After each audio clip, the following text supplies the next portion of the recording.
अल्हम्दुलिल्लाहि रब्बिल आलमीन वस्सलातु वस्सलामु अला रसूलिहिल करीम अम्मा बाद रब्बि इश्रह ली सदरी व यस्सिर ली अमरी वाहलुल उक़दतम मिन लिसानी यफ़क़हू क़ौली। अस्सलामु अलैकुम व रहमतुल्लाहि व बरकातुहू। Welcome to things that matter and जज़ाकुमुल्लाह खैर फॉर कमिंग। आज के टॉपिक मैंने इसलिए चूज़ किया, आप भी सोच रहे होंगे कि एकदम से फितना दज्जाल। हमने पहले पढ़ा अल्लाह सुब्हानहू व तआला के बारे में, अल्लाह की एग्जिस्टेंस के बारे में, फिर हमने देखा कि इस्लाम ही क्यों, वाई इस्लाम की हक़ानियत के बारे में हमने जो है वो पढ़ा अल्हम्दुलिल्लाह। उसके बाद हमने कुरान मजीद की हक़ानियत के बारे में पढ़ा, और ये चंद एक जो शुरू की क्लासेस थी, इसका मेरा पर्पज़ था कि आप लोगों को ज़रा कॉन्फिडेंस मिले अल्हम्दुलिल्लाह कि दीन इस्लाम वाकई ही एक सच्चा दीन है और दीन इस्लाम जो है वो बहुत रैशनल पे खड़ा हुआ है अल्हम्दुलिल्लाह। तो अब एकदम से हम इस टॉपिक पर इसलिए जंप किए हैं कि मैं आप लोगों को इंशाल्लाह ये बावर कराना चाहता हूँ इसकी इंपॉर्टेंस, इस तरह के हलाकात, इस तरह की क्लासेस और एक दीनी ऑर्गेनाइजेशन के साथ जुड़ने की अहमियत के हवाले से मैं आपको बताना चाहता हूँ। One of the solutions to be safe from फितना दज्जाल is to stay connected with people जो कि रिलीजियस माइंडेड हैं and to join such organizations अल्हम्दुलिल्लाह, जो असहाबे कहफ मॉडल है, to stay together, to stick together, to keep coming in such gatherings, ताकि आप डाइवर्ट ना हो जाएं। सबसे पहले मैं ये बताना चाहूँगा कि मेरी कैलकुलेशन है और उसके मुताबिक जो आप लोगों की जनरेशन है, you can disagree but this is my calculation, कि आखिरुज़्ज़मा का जो दौर है, आखिरुज़्ज़मा के दौर में कुछ चेन ऑफ इवेंट्स हैं विच स्टार्ट फ्रॉम इमाम मेहदी, मतलब अगर मेजर साइंस की बात करूं, फिर दज्जाल, फिर उसके बाद हज़रत ईसा अलैहिस्सलाम की वापसी, याजूज माजूज का निकलना, दावतुल अर्ज़, so on and so fourth. 10 science हैं, बिग साइन। उससे पहले के जो प्री मेहदी इवेंट्स हैं आखिरुज़्ज़मा के हवाले से, जिसमें बहुत एविडेंटली माइनर साइंस पूरे हो चुके हैं, मतलब इस पर तो कोई भी स्कॉलर अब डिसएग्री नहीं करते, बल्कि हर स्कॉलर का ये मानना है कि माइनर साइंस तो इस तरह पूरे हो चुके हैं, इस तरह आया हो चुके हैं कि उससे डिसएग्री किया ही नहीं जा सकता। अब माइनर साइंस के बाद हमें कुछ ऐसे साइंस देखने को मिल रहे हैं प्री मेहदी टाइम्स के, जो क्लियरली हदीस में मेंशन है, जैसे जेरूसलम में आबादी, किसकी आबादी? जूइश सेटलमेंट दोबारा से। इसी तरह मदीना की वीरानगी, ये सही हदीस है, इल्लामा अलबानी ने इस हदीस को सही कहा है, सही उल जामे में हदीस है कि जेरूसलम की आबादी मदीना की वीरानगी होगी। अब मदीना की वीरानगी, बहुत से स्कॉलर इसको इंटरप्रेट करते हैं कि वो स्पिरिट जिस पे मदीना कायम हुआ था, वो स्पिरिट मुसलमानों में नहीं रहेगा, और मदीना पे अगर इसको ग्रेटर कॉन्टेक्स्ट में देखा जाए तो ग्रेटर इजराइल जब वो बनाएंगे, जिसकी वो कोशिश कर रहे हैं और उसका उन्होंने शुरू कर दिया है पूरा एक प्लान, तो जब वो ग्रेटर इजराइल को एक्सपैंड करते करते मदीना तक जाएंगे, तो ये इससे मुराद है, ये भी कुछ स्कॉलर्स की इंटरप्रिटेशन है कि मदीना तक वो जाएंगे। और उससे पहले कुछ वॉर्स का भी जिक्र है जो कि हमें देखने को मिल रही हैं शाम के इलाके में, खसूसन शाम, यमन और इराक, ये 3 इलाकों का हदीस में जिक्र आता है कि जब इन 3 इलाकों में, हदीस के कॉन्टेक्स्ट बता रहा हूं आपको, एग्जैक्ट अल्फाज नहीं, ये 3 इलाके बार बार मेंशन है कि इराक में, शाम में, यमन में बदअमनी देखोगे तुम, स्पेशली शाम के इलाके में खाना जंगी देखोगे तुम, सैंक्शंस लगते देखोगे। सैंक्शंस के अल्फाज हैं कि रोमन सैंक्शंस लगाएंगे, रोमन आज के आपको पता है, फिर जो वेस्टर्न पावर्स हैं, नेटो भी कह सकते हैं जिसे, वो सैंक्शंस लगाए हुए हैं इन इलाकों पर। तो बहुत ज़्यादा आया हैं ये प्री मेहदी टाइम्स के जो साइंस हैं वो भी। तो मेरी कैलकुलेशन के मुताबिक आपकी जो जनरेशन है वो सबसे इंपॉर्टेंट जनरेशन है आने वाले टाइम्स में, और आप लोग और हम लोग अल्हम्दुलिल्लाह बहुत कुछ कर भी सकते हैं इस हवाले से। यानी ये वो दौर चल रहा है कि अल्लाह रब्बुल आलमीन, अकॉर्डिंग टू मी, जितनी मैंने स्कॉलर से भी डिस्कशन की है, उनकी भी बातें समझी हैं स्कॉलर्स की, ये वो दौर चल रहा है जिसमें अल्लाह सुब्हानहू व तआला मोमिन और मुनाफिक को अलग करेगा, और आगे जाके तो मजीद इसका कठिन टेस्ट लिया जाएगा, और वो हमारे सामने हो रहा है। जो गज़ा का इशू है उसको लेकर आपके सामने है कि कौन क्या कर रहा है, कौन कितनी आवाज़ बुलंद कर रहा है, वगैरह वगैरह। तो बहरहाल मेरा कहने का मतलब आपको ये है कि just to encourage you guys कि अल्हम्दुलिल्लाह यू आर द पीपल जो उस रोड में कुछ कंकरियाँ डाल सकते हैं। द रोड टू मेहदी, इमाम मेहदी की जो रोड बनेगी, जो बनना शुरू हो गई है और जो बन रही है, उसमें आप बहुत कुछ इनपुट इंशाल्लाह ताला दे सकते हैं। आगे का जो दौर है वो बहुत कठिन आने वाला है, और पनाह मांगनी चाहिए, आसानी मांगनी चाहिए। प्री मेहदी टाइम्स में वॉर्स भी हैं, और वो बहुत बिग वॉर्स हैं, और उसमें खसूसन अरब्स का जिक्र आता है कि बहुत मार पड़ने वाली है, अरब्स को बहुत मार पड़ने वाली, जो कि हम देख रहे हैं, अल्लाह माफ़ करे।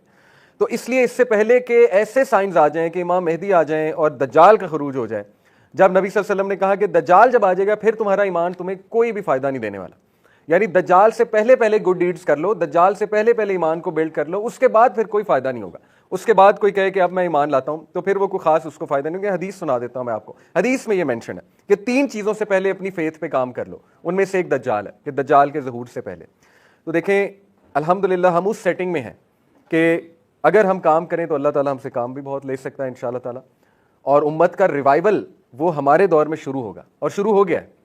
गज़ा का जो इवेंट है वो बहुत ही दर्दनाक है, लेकिन उसमें से बहुत खैर भी निकली है। जाहिर है जो भी इवेंट ऐसा होता है शर भी होता है उसमें और खैर भी होती है। तो खैर का पहलू आपके सामने है।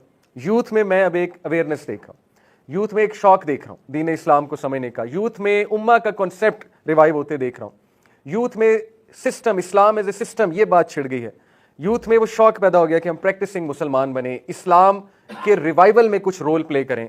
तो ये बहुत खुशाइन बात है।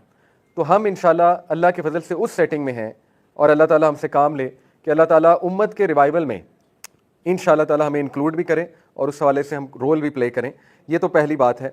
दूसरी बात, ये टॉपिक बहुत फैसिनेट करता है यूथ को और इस पर बहुत मज़ा भी आता है बात करने में, because it's such a topic आपको पता है कि इस पर बहुत सी थ्योरीज कॉन्स्पिरेसीज भी इंटरप्रिटेशंस हमें ऐसी मिलती हैं कि जिसको हम कह लें कि एक डोपामीन मिलती है, इसलिए यूथ इसमें बड़ा इंटरेस्ट लेते हैं। तो थोड़ा सा मैं वाजे कर दूं इस बात को कि देखें, हम इस टॉपिक को इसलिए ना डिस्कस करें कि चस्का लेने के लिए या कोई इंटरेस्टिंग चीज़ बनाकर मैं इसको पेश करूं आपके सामने, बल्कि हम उसी अप्रोच से चलें जिससे हमारे इस्लाफ चला करते थे कि why to talk about these topics in the first place.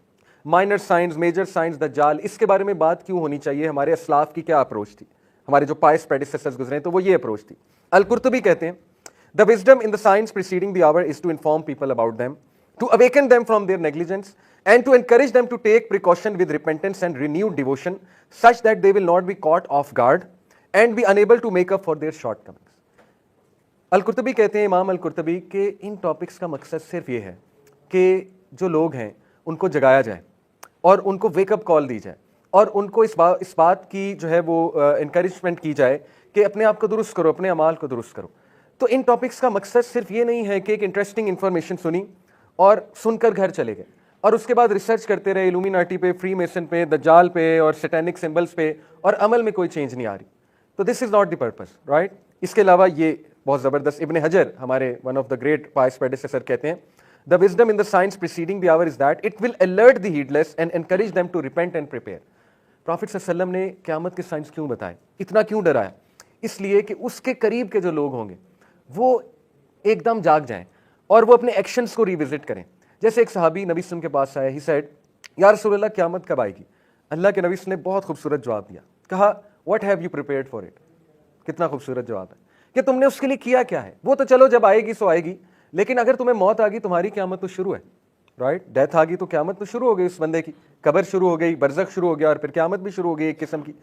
तो बहरहाल ये है मेन पर्पज़। इसी तरह अल-अलाई he writes, the purpose of these reports is to encourage initiative in performing good deeds before our end and to make the most of our time before disaster strikes.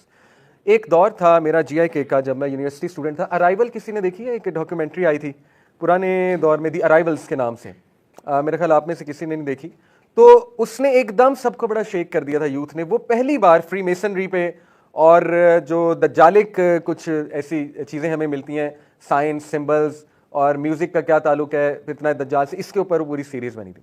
तो यकीन करें कि उसने बड़ा तहलका youth में मचाया था। ये मैं बात कर रहा हूँ आज से कोई 15-16 साल पहले की, 2009-2008 की बात कर रहा हूँ। तो वो सीरीज बहुत फेमस हुई थी, it took the internet by storm, it took the YouTube by storm. तो मुझे याद है कि उस सीरीज का एक फ़ायदा भी हुआ था, ऑल्दो उसमें बहुत सी चीज़ें बड़ी कंट्रोवर्शियल और कॉन्स्पिरेसी थ्योरीज भी थी, लेकिन उसका एक फ़ायदा हुआ था कि बहुत से नौजवानों को मैंने खुद देखा था कि they actually started to think and critically analyse everything around them, और many of them actually left Hollywood and music industry and so on and so forth। और जाहिर है कि many of them I saw कि they took an initiative to start performing good deeds। तो ये मकसद होना चाहिए। अगर तो ये अचीव हो रहा है ना इन टॉपिक से तो वेल एंड गुड, लेकिन अगर ये टॉपिक सिर्फ जो है ना वो जहन का एक चस्का है और बस सुनी जाओ और रिसर्च किए जाओ और एंड में रिजल्ट कोई ना निकले, कोई अमल ना आए, तो फिर ये टॉपिक्स टू बी ऑनेस्ट कोई फ़ायदेमंद नहीं है। तो हम इसी अप्रोच के साथ चलेंगे कि हम मोटिवेशन लें कि फितना दज्जाल बहुत सवियर फितना है और उससे बचना कैसे इंशाल्लाह ताला, और हमने अपने आप को बेहतर कैसे करना है। सो सबसे पहले देखें, दज्जाल के हवाले से बहुत बात हुई है और बहुत बात से मेरी मुराद है कि यूट्यूब पे बहुत से आपको ऐसे स्पीकर्स मिलेंगे जो इस टॉपिक पर बात करते हैं। मैंने भी काफ़ी बात की। तो doctor Israr to name one, right, उन्होंने बहुत इस टॉपिक पर बात की हुई है। उस दौर में की है जब इतनी बात नहीं होती थी। साहिल अदीम भाई ने बात की सूरह कहफ के हवाले से। हमज़ा यूसुफ बहुत बात करते हैं, if you know about Hamza Yusuf, Ustad Hamza Yusuf America में होते हैं, बहुत बात करते हैं इस पे, एंड टाइम्स पे, फितना दज्जाल पे। शेख Imran Hosein, if you know about him, बहुत फेमस नाम है शेख इमरान हुसैन, वो बहुत बात करते हैं। तो मैंने सबको सुना और अल्हम्दुलिल्लाह हमारे जो उलमा हैं जैसे डॉक्टर हमाद लखवी हफिज़हुल्लाह, उनके साथ मैंने पॉडकास्ट भी किया फितना दज्जाल पे।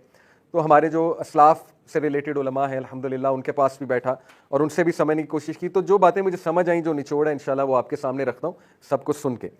तो दज्जाल की जहाँ तक बात है, देखें इसके हवाले से कुछ व्यूज़ हैं, वो व्यूज़ मैं पहले आपके सामने रखता हूँ। और वो व्यूज़ को ये मत समझिएगा कि ये व्यूज़ नेसेसरली ऑथेंटिक हैं और ऐसा ही है जैसा ये व्यू कह रहा है। ये व्यू सिर्फ इसलिए रखे जा रहे हैं कि आपको एक ओवरव्यू मिल जाए कि कौन दज्जाल के बारे में क्या कहता है। अब देखें मुख्तलिफ आरा हैं। एक राय तो ये है कि दज्जाल एक इंसान नहीं, वो एक सिस्टम है। कुछ लोग दज्जाल को आईपैड भी कह रहे हैं और आईफोन से भी तशबीह दे रहे हैं, ठीक है, क्योंकि वन आई वो कहते हैं वो ये स्क्रीन है, दैट इज़ द वन आई। और वो कहते हैं कि लोग इतने हाईली एडिक्ट हो चुके हैं, इतने हाईली डिपेंडेंट हो चुके हैं स्मार्टफोन पे, तो यही असल में फितना दज्जाल है। तो देखिए ये ऑथेंटिक ओपिनियन नहीं है, इसको मैं नहीं लेता। उसकी वजह यह है कि दज्जाल क्लियरली एक ह्यूमन बींग होगा और ह्यूमन बींग होगा, और उसकी आगे हदीस हमारे पास बहुत क्लियर है। एक ओपिनियन ये है कि दज्जाल, ये शेख इमरान इस पर बात करते हैं कि दज्जाल बेसिकली आ चुका है और वो इस वक्त बस एक आप कह लीजिए छुपा हुआ है कहीं पे, और वो पूरे दुनिया को कंट्रोल कर रहा है अपनी एजेंसीज के थ्रू। जैसे उनका एक व्यू है कि 40 दिन दज्जाल ने दुनिया में रहना है, 1 day like a year, 1 day like a month, 1 day like a week and rest of the days like your days. तो वो कहते हैं कि 1 day like a year British Empire है, 1 डे लाइक अ मंथ जो है वो अमेरिकन एम्पायर है जो कर चुका है हुकूमत, और 1 day like a week Israel की हुकूमत है। और वो पूरी कैलकुलेशन है उनके पास कि वो क्यों इस तरह कहते हैं। और फिर वो कहते हैं इजराइल जब ग्रेटर इजराइल बना लेगा तो वो 37 दिन के लिए आ जाएगा। अब ये भी एक ओपिनियन है उनका, लेकिन नेसेसरली इसको बाय करना और इस पर बिलीव कर लेना कि ऑथेंटिक ओपिनियन है, तो मैं तो इसकी एडवाइस नहीं करूंगा। ये बस उनका एक ओपिनियन है, कुछ भी हतमी नहीं कहा जा सकता, बस उनकी एक कोशिश है उस फितने को समझाने के हवाले से। इसी तरह एक राय ये है कि दज्जाल जो है वो थ्रू आउट एजेस आता रहा है, मुख्तलिफ शक्ल सूरत में आता रहा है। और ये जो ग्रुप ऑफ स्कॉलर्स है वो इस तरह सपोर्ट करते हैं कि नबी ने फरमाया कि 30 दज्जाल आएंगे, इससे पहले कि बड़ा दज्जाल आएगा। आई थिंक 30 का जिक्र है, मिनी दज्जाल आएंगे और फिर वो बड़ा दज्जाल आ जाएगा। तो इसको वो सपोर्ट इस हदीस से करते हैं जो इब्ने सयाद का वाक़या है। इब्ने सयाद का अगर आपने नाम सुना है, ये एक शख्स था नबी सल्लल्लाहु अलैहि वसल्लम के दौर में, तो सहाबा को इस पर बड़ा यकीन था कि वो दज्जाल है। हज़रत उमर सल्लल्लाहु अन्हु को भी बड़ा पुख्ता यकीन था कि ये दज्जाल है। तो हज़रत उमर सल्लल्लाहु अन्हु ने यहाँ तक नबी सल्लल्लाहु अलैहि वसल्लम को कहा कि मुझे इजाज़त दें, मैं इसकी गर्दन उड़ा दूँ। तो अल्लाह के नबी सल्लल्लाहु अलैहि वसल्लम ने कहा कि अगर ये दज्जाल है तो तुम इसको मार नहीं सकते, अगर ये दज्जाल नहीं है तो फिर ऐसे ही किसी मासूम का तुम कत्ल कर दोगे, तो मना फरमा दिया। तो बहरहाल यहाँ से फिर एक और सहाबी हैं, उनका वाक़या मिलता है कि वो उनके साथ मौजूद थे। इब्ने सयाद जो है उसकी शादी भी हुई, उसके बच्चे भी थे, मुसलमान भी गालिबन हो गया। तो एक सहाबी उसके साथ मौजूद थे खैमे में, वाक़या है पूरा। तो सहाबी बड़ा डर रहे थे उससे। तो उसने फिर कहा कि मुझे पता है तुम मुझसे डर रहे हो, घबरा रहे हो, शायद तुम समझते हो मैं दज्जाल हूँ, जो मेरे बारे में मशहूर है बात। तो उसने कहा कि नहीं ऐसा नहीं है, क्योंकि देखो नबी सल्लल्लाहु अलैहि वसल्लम ने कहा कि दज्जाल जो है वो बांझ होगा, उसकी कोई औलाद नहीं होगी, तो मैं बांझ तो नहीं हूँ, ठीक है। इसी तरह दज्जाल जो है वो यहूदी होगा, ये हदीस है इसके बारे में, तो मैं तो यहूदी नहीं हूँ। तो वो सहाबी की एकदम तसल्ली हो गई। अभी उनकी तसल्ली हुई ही थी तो उसने कहा कि लेकिन ये मुझे पता है वो कहाँ है। तो वो सहाबी एकदम दोबारा से ठहर गए। ये पूरा वाक़या है। तो वो बहुत ही अजीब एक पर्सनैलिटी थी इब्ने सयाद, और उसका पता नहीं लगा, वो अचानक गायब हो गया कि वो कहाँ गया। और इब्ने सयाद जो है उसके बारे में आता है कि शायद वो कोई मैजिशियन था, कोई सूदसेर था, क्योंकि वो कुछ मुंह में बड़बड़ाता भी था, पढ़ता भी था और पीछे से भी देख लिया करता था, यानी ऐसी बातें मशहूर थी उसके बारे में। तो बहरहाल कुछ लोग यहाँ से दलील पकड़ते हैं, वो ग्रुप जो मैं आपको कह रहा हूँ जो कहते हैं कि दज्जाल हर दौर में आता रहता है भेस बदल के, वो कहते हैं कि ये दज्जाल था, भेस बदल के आया हुआ था। और वो कहते हैं कि वो स्पिरिचुअल फॉर्म तो नहीं कहेंगे इसको, कह रहेंगे in the spirit he is in the world of apparitions. जो असल में वो कहते हैं तमीम अदारी का वाक़या है, जो आपने पूरी हदीस सुनी कि वो जजीरे में गए, he got lost, his ship got lost, वो पूरा वाक़या है। अगर आपने नहीं सुना मैं थोड़ा सा सुना देता हूँ। एक क्रिश्चियन थे, तमीम अदारी उनका नाम था, बाद में फिर मुसलमान हो गए। तो वो नबी सल्लल्लाहु अलैहि वसल्लम के हजूर आके अपना वाक़या सुनाते हैं। तो वाक़या उनका ये था कि वो कहते हैं कि मैं और मेरे कुछ दोस्त और मेरे साथी जो है वो सी की तरफ गए, और गालिबन रेड सी की तरफ गए होंगे, क्योंकि ज़ाहिर है सऊदीया के नीचे रेड सी सबसे करीब है। तो वहाँ 1 महीना तूफान चलता रहा, और उसके बाद जो है हमारी कश्ती या हमारा शिप जो है वो बस एक जगह किनारे पे जाके लगा। तो हम क्या देखते हैं, एक जजीरा है और वहाँ पे एक जानवर आता है बहुत ही अजीबोगरीब, जिसको कुछ लोग बिग फुट कह देते हैं, कहते हैं बिग फुट रियल है। ये कैरेक्टर आपको पता है, बिग फुट दिखाया जाता है बच्चों के कार्टून वगैरह में। बहरहाल तो वो कहते हैं कि उसके बाल ही बाल थे, ऊपर से लेके नीचे तक बाल ही बाल थे। उसने कहा मैं जस्सासा हूँ और मेरा आका तुम्हें बुला रहा है, वो मंदिर में है, टेम्पल में है, कैद है। तो वो वहाँ गए तो देखा कि एक बहुत ही मस्कुलर किस्म का बंदा, और उसकी आई मसक हुई थी, एक जो है वो ग्रेप की तरह बाहर निकल रही थी। तो वो जंजीरों में जकड़ा हुआ था। तो उसने कुछ सवालात पूछे, 3 सवालात पूछे प्रिसाइजली कि ये हो गया, ये हो गया। तो तमीम अदारी ने उससे जवाब दिए। तो उसने कहा कि जब ये तीनों चीज़ें हो जाएंगी तो मेरा खरूज हो जाएगा। यहाँ तक कि भी उसने कहा कि क्या कोई शख्स आया जो कहता है मैं नबी हूँ मोहम्मद सल्लल्लाहु अलैहि वसल्लम। तो उन्होंने कहा कि जी आया है। तो उसने कहा कि अरबियों के लिए बेहतर है उसका कहना माने। तो नबी सल्लल्लाहु अलैहि वसल्लम को जब ये बात तमीमत दारी ने बताई तो नबी सल्लल्लाहु अलैहि वसल्लम ने कहा कि है तो वो झूठा, लेकिन उसने बात यहाँ पे सच की है। तो ये जो वाक़या है, अब इसके बारे में भी कुछ इख्तिलाफ उलमा में पाया जाता है। एक जो ज़्यादा ऑथेंटिक ओपिनियन है वो यही है कि ये एक रियल मुलाकात थी एंड तमीमत दारी really saw him and really met him. एक जो है स्कॉलर्स का ओपिनियन ये है कि ये एक विजन था, ये असल वाक़या नहीं था। ये जैसे एक स्पिरिचुअल विजन होता है, ये विजन दिखाया गया था तमीमत दारी को, और उस विजन में वो वर्ल्ड ऑफ एपरिशंस में गए थे। वर्ल्ड ऑफ एपरिशंस क्या है? ये दरमियान की एक दुनिया स्कॉलर्स के नज़दीक है कि जाहिर है हमारी जो दुनिया, जो फिजिकल वर्ल्ड है, इसके दरमियान भी एक दुनिया है, वर्ल्ड ऑफ एपरिशंस। ये बड़ा मशहूर कॉन्सेप्ट है, इसको आप सर्च भी कर सकते हैं। वो कहते हैं कि वर्ल्ड ऑफ एपरिशंस में चले गए थे और वहाँ पे उनको इन स्पिरिट जो है वो दज्जाल नजर आया। तो वो ये कहते हैं कि इन स्पिरिट वो उस जगह है, लेकिन बार बार उसकी मैनिफेस्टेशन होती है ह्यूमन फॉर्म में मुख्तलिफ टाइम्स के ऊपर। देखें, इस व्यू को भी मैं कुछ खास ऑथेंटिक नहीं समझता, ये भी बस एक राय है। ये तमाम आरा मैं आपको इसलिए बता रहा हूँ कि आपको सब पता हो कि किसने क्या कहा है, ठीक है, फॉर इन्फॉर्मेशन पर्पज आपको बता रहा हूँ। तो ये सारी आरा अपनी जगह मौजूद है। इसी तरह कुछ लोग कहते हैं कि दज्जाल उसी जजीरे पे है और उस जजीरे पे अमेरिकन जाते हैं और ये फ्री मेसन जाते हैं, इल्यूमिनाटी जाते हैं, उससे जाके मिलते हैं, उससे अहकामात लेते हैं, प्लानिंग करते हैं वगैरह वगैरह, ये भी आरा है। तो देन अगेन ये वो बातें हैं, देखें, जिसका हमारे पास कोई ठोस प्रूफ नहीं है और at the end of the day इसको कॉन्स्पिरेसी की कैटेगरी में ही डाला जाएगा, आप कहीं भी बात करेंगे। और टू बी ऑनेस्ट देखें, हमारा इससे कोई खास ताल्लुक नहीं है।